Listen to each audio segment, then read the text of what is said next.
कुछ ऐसे नेता हैं जो उसको समझा रहे होंगे कि तुम मत मिलना, तुम उनको नीचा दिखा दो, अपमानित कर दो।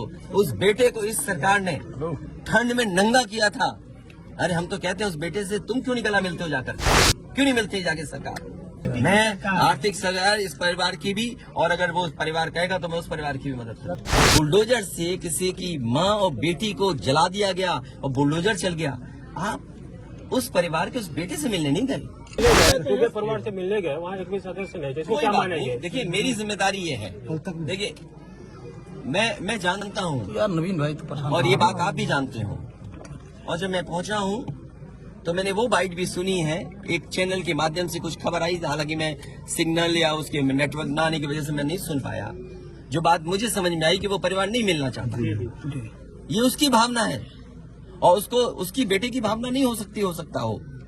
कुछ ऐसे नेता हैं जो उसको समझा रहे होंगे कि तुम मत मिलना, तुम उनको नीचा दिखा दो, अपमानित कर दो। सवाल ये नहीं, हम किसी के भी दुख में शामिल होने आए हैं। इसीलिए मैंने कहा, आपने जब बुलडोजर से किसी की माँ और बेटी को जला दिया गया और बुलडोजर चल गया, आप उस परिवार के उस बेटे से मिलने नहीं गए। उस बेटे को इस सरकार ने ठंड में नंगा किया था। अरे हम तो कहते हैं उस बेटे से तुम क्यों नहीं गला मिलते हो जाकर, क्यों नहीं मिलती जाके सरकार। मैं आर्थिक सहायता इस परिवार की भी, और अगर वो परिवार कहेगा तो मैं उस परिवार की भी मदद करूँ। देखिए मैं डीएम के स्टेटमेंट को मैं मानता हूँ। डीएम ने जो बात कही कि रिटेलिएशन में वो घटना हुई, और उस समय किसके मन में, किसके दिमाग में क्या था, किस वजह से अंधकार छा गया, और फिर उस घटना की वजह से घटना हुई है। और घटना वो भी गलत है, घटना ये भी गलत है। अगर ये सवाल आप पूछते हैं मासूमों के लिए, मासूमों की कभी जान नहीं जाती। अगर प्रेम यादव की जान न गई होती तो, प्रेम यादव की जान नहीं जाती तो किसी मासूम किसी की जान नहीं जाती। आखिरकार सरकार क्यों इस बात को छिपाना चाहती है कि प्रेम यादव को भुला करके मारा, और किसने मारा, धारदार से कैसे मारा। और यही नहीं, आप बताइए सुल्तानपुर में क्या एक ब्राह्मण डॉक्टर को ड्रिल से नहीं मार दिया? ड्रिल से, क्या ड्रिल से नहीं मारा? क्या उनके परिवार के बच्चों को आपने गले लगाए? क्या उनके परिवार के सदस्य अस्पताल मिलने गए?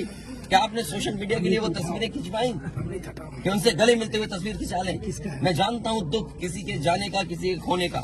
आज हम जरूर इस परिवार के साथ हैं या और लोग हैं, लेकिन जब वो अकेले बैठेंगे कभी याद आएगी उनके परिवार के सदस्य की, तो उन पर क्या गुजरेगी सोचिए आप। क्या बेटियां उसकी छोटी क्या बुलडोजर चलेगा? ये जनता रोक देगी बुलडोजर को। और सवाल ये नहीं है, सवाल ये नहीं है, सवाल ये नहीं है। एक मिनट हो जाएगी ना सवाल। मैं बैठा हूँ, ये जो बुलडोजर चलाने की भाषा है, जो बुलडोजर चलाने की संस्कृति है, ये मत समझिए बुलडोजर में दिमाग नहीं होता है। अगर बुलडोजर न्याय देने लगा तो अगली सरकार भी यही करेगी। इसलिए मैं सोचता हूं कि अगर आप योगी हैं, योगी की परिभाषा यही है, दूसरे का दुख अपना दुख समझे। आप अपना गिराते हैं तो मुआवजा लेते हैं। आपकी किसी की हिम्मत हो अगर ये बात की कि उन्होंने अपनी बिल्डिंग गिराई और कितने करोड़ मुआवजा उठाया, अगर आप इसे बुलडोजर चलाना चाहते हो तो उतना ही मुआवजा देना जितना मुआवजा आपने खुद लिया है सरकार से।